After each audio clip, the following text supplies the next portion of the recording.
For 31 days, a 2-year-old girl named Caylee Anthony was missing from her Orlando home.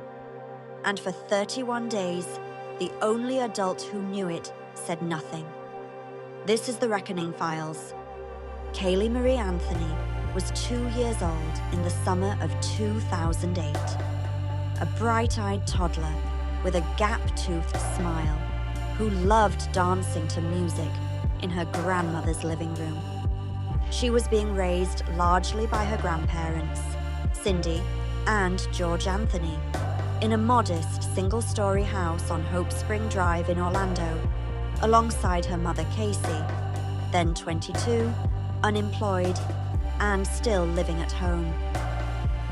Casey had told her parents she worked as an event planner at Universal Studios. She did not. For months, she had been supporting herself and Caylee through borrowed money, bad checks written against friends' accounts, and a widening web of small lies that nobody in the house had yet caught up to. To the neighbors, the Anthonys looked like an ordinary household. A grandmother who doted on her granddaughter, a grandfather who took her fishing, a young mother who came and went at odd hours. By every account from people who actually knew her, Caylee was a happy, well-loved little girl, close to both grandparents and, by most descriptions, close to her mother too. What no one in that house yet understood, in the early days of June 2008, was that someone had already seen Caylee alive for the last time. Caylee Anthony was last seen alive on June 16th, 2008. Her own grandmother didn't call 911 to report her missing until July 15th. 31 days later, after tracking down her daughter over a car she said smelled like death. When Cindy Anthony finally called 911 on July 15th, 2008, she was frantic. She told the dispatcher her granddaughter had been missing for a month and that her daughter's car, sitting untouched in the family's garage for weeks, smelled, in her words, like there had been a dead body inside it. She would later testify that the comment was an exaggeration made to get police moving quickly, not a literal claim. Confronted by police that day, Caylee Anthony offered an explanation. Caylee, she said, had been taken more than a month earlier by her nanny, a young woman she named as Zenaida Gonzalez, known as Zanny. Casey claimed she had been quietly searching for them herself, too frightened to involve police, and gave detectives a workplace and description for a woman who, on paper, seemed to check out. It did not hold up. Detectives could find no nanny matching that description, no employer, no address that led anywhere real. Casey's own defense team would later concede, in open court, that the nanny had never existed, that Casey had invented her, reportedly borrowing the name from a woman she'd crossed paths with at an apartment complex months earlier. In the weeks Caylee was supposedly in Zanny's care, Casey had instead been photographed at nightclubs and a boyfriend's apartment, entered a tattoo parlor for new ink, and told friends and family a rotating cast of other stories about where her daughter was.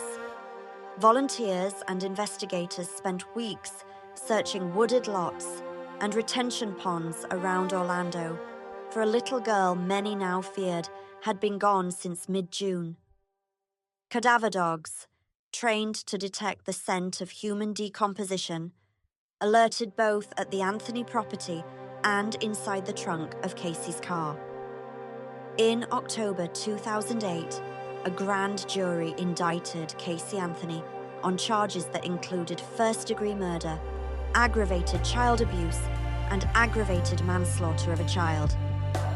Through her attorneys, she maintained that she had not killed her daughter. On December 11th, 2008, a utility meter reader's tip led searchers to a wooded lot less than half a mile from the Anthony home, where a child's remains were found wrapped near a laundry bag. It was Caylee. Caylee Anthony's murder trial opened in Orlando in May 2011. And by then, it had become one of the most heavily covered court cases in American television history. Cable networks ran gavel-to-gavel coverage for 6 weeks, and reporters camped outside the Orange County courthouse in tents and folding chairs, waiting for a verdict some outlets were already calling the social media trial of the century. The prosecution's case was built entirely on circumstantial evidence. There was no confession, no eyewitness, and no scientifically determined cause of death. Prosecutors argued Caylee had used chloroform to sedate her daughter and duct tape to cover her nose and mouth, then hidden the body in the trunk of her car before resuming her social life. They pointed to internet search history that a forensic witness said showed dozens of searches for the word chloroform on the family computer. A figure that, after the trial concluded, the witness publicly acknowledged had come from a software error. The actual number was far smaller. A forensic scientist from Oak Ridge National Laboratory testified that air samples taken from the trunk of Caylee's car were consistent with human decomposition.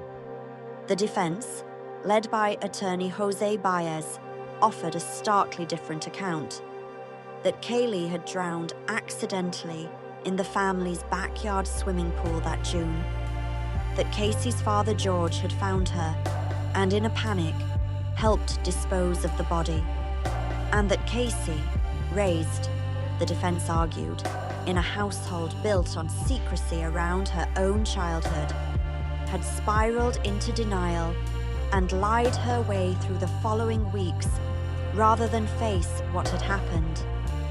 The defense also challenged the state's forensic science head-on, calling the decomposition odor and chloroform evidence unreliable and unproven. Both sides agreed on one thing: Caylee Anthony had lied, repeatedly and elaborately, for a month while her daughter was missing. What the jury had to decide wasn't whether she'd lied.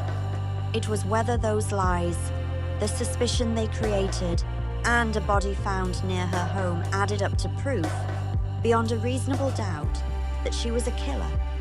On July 5th, 2011, after roughly 11 hours of deliberation, the jury returned its verdict. Caylee Anthony was found not guilty of first-degree murder, not guilty of aggravated manslaughter of a child, and not guilty of aggravated child abuse. She was convicted on 4 separate counts of providing false information to law enforcement, one for each lie investigators traced back to her, including the invented Nanny. Jurors later said the state had not proven how or when Caylee died, or that Caylee herself was definitively responsible.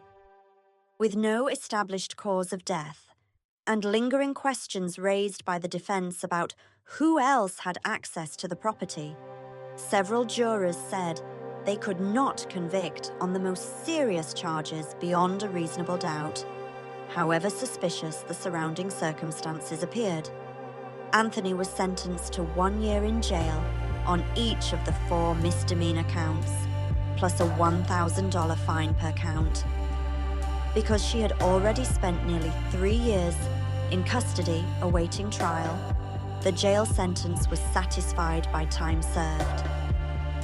She walked out of the Orange County Jail on July 17, 2011, 12 days after the verdict. Outside the courthouse and across the country, the reaction was immediate and furious. It's worth being precise about what actually happened in that courtroom. A jury, weighing the evidence prosecutors presented, concluded the state had not met its burden of proof on the most serious charges. An acquittal is not a finding of innocence. It is a legal statement that guilt was not proven to the standard the law requires. That distinction, however clear on paper, did little to settle the public argument that followed, and it hasn't settled it since.